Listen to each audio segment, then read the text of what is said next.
sei que é fácil de aprender. Não se preocupe, você vai entender. Não, não, não, não vai mais errar. A síntese proteica vamos te ensinar. No DNA tem ácidos nucleicos, No RNA também tem por isso são duas, adenina e guanina.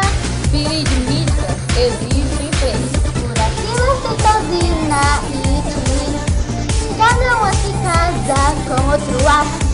Mas cuidado para não errar. Cada uma tem seu par. G casa com C. A casa com T. Isso é no caso do DNA. O RNA não tem a timina, então o A casa com U. Síntese proteica é fácil de aprender. Não se preocupe, você vai entender. Não, não, não, não vai mais errar. A síntese proteica vamos te ensinar. O RNA-M tem a mensagem Que recebeu no DNA. desde 6 ácidos temos um códon. Que sabe codificar.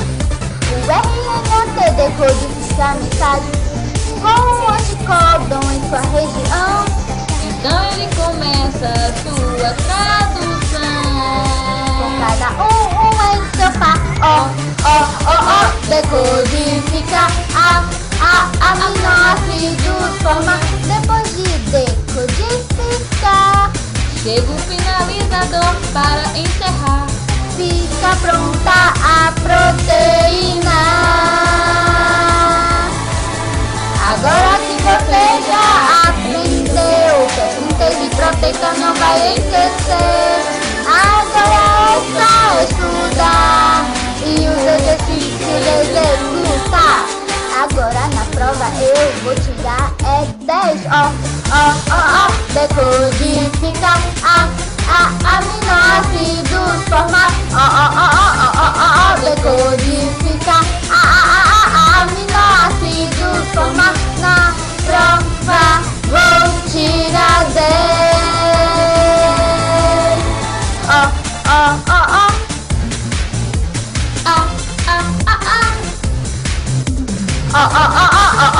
Decodifica aminoácidos forma.